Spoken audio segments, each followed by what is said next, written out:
Benvenuti alla parte 2, concentriamoci sulla qualità dell'immagine. Qua dietro abbiamo un'immagine molto contrastata luce e ombre, mentre grazie al nostro Edelcon Motion Box stiamo facendo un pan dolce. In questa zona qua c'è molto più spazio aperto. Il cielo occupa una metà dell'inquadratura. Ovviamente un sensore che lavora bene sia dove c'è contrasto sia dove c'è molta luminosità e non brucia ma alle nuvole. Fateci caso. La Insta360 è sempre superiore alle action cam cinesi. E quale delle cinesi è superiore alle altre? Scegliete la vostra preferita come resa cromatica, guardate anche l'incarnato com'è, adesso facciamo una prova. Questa è la mia bellissima faccia con un bianco molto più bello della mia faccia. Il bianco deve essere bianco perché questo è un bianco neutro studiato apposta, ma ogni action cam, notate, ha un colore diverso del mio viso, vero? E il problema della resa cromatica di queste action cam economiche è piuttosto fastidioso. Alcune hanno una resa veramente buona, mentre altre, insomma. Ho fatto questi confronti a 4 per permettervi di scegliere quale è meglio secondo voi. iPhone X fa sempre da riferimento perché è stato bilanciato, quindi i colori dovrebbero essere realistici. Discorso a parte merita la Xiaomi, la quale parte con un'esposizione dei colori che a me non piacciono, ma con un lavoro di color grading si arriva a un risultato buono, per carità. Come la Victor, ne parliamo dopo. Però che fatica. Adesso vi faccio vedere alcune immagini. Solo prestando attenzione ad alcuni dettagli diventerete esperti nel capire la migliore di queste action cam, come esposizione e come dettagli. Per esempio qua in alto c'è una nuvola che ha delle sfumature e le camere migliori le mantengono. Le peggiori invece le bruciano. Oppure ci sono i dettagli del palazzo. Se lasciamo andare avanti l'immagine invece, dove la scena è più ampia e prevale la luminosità, noteremo i dettagli nell'erba, perché se è un potpourri informe vuol dire che non è che ci sia molto dettaglio, Oppure anche i dettagli del palazzo a sinistra, oppure anche i dettagli degli oggetti più in fondo o dell'albero a destra.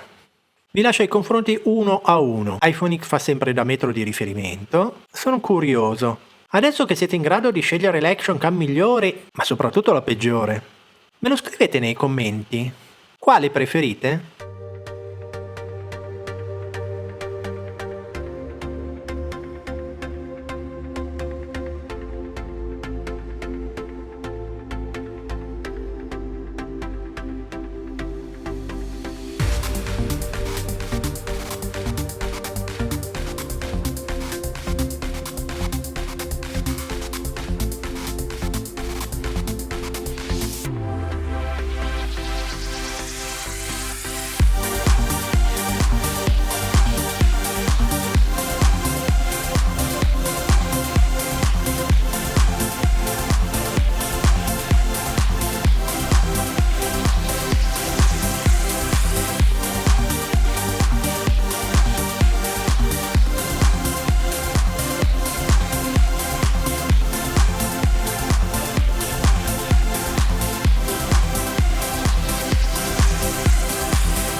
Un discorso a parte meritano la Victure e la Rollei. Sono gemelline, cioè sono veramente identiche. E allora uno viene da chiedersi, ma scusa, per 90 euro contro 110, per 20 euro ha senso rinunciare allo schermo LCD frontale? Eppure hanno rese differenti, soprattutto per il colore. A me sembra di poter dire che la Rollei ha una dominante verde. Poi basta poco, per carità, perché se guardate qua in Final Cut io vado a togliere un po' di verde dall'immagine e i colori tornano più naturali. Però come la Xiaomi, che fatica.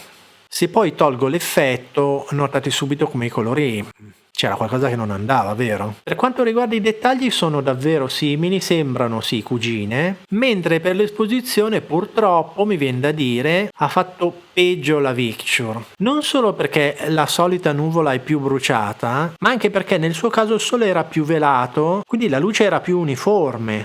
Aver fatto peggio. Poi quando l'inquadratura si allarga sulla scena più aperta, la Victure ha lavorato abbastanza bene, guardate le nuvole. Però c'è da dire che sono risultati un pelino altalenanti, non sono sempre uguali, delle volte meglio una, delle volte meglio l'altra. Spero che nessuna faccia schifo qua, perché veramente se no non è da comprare.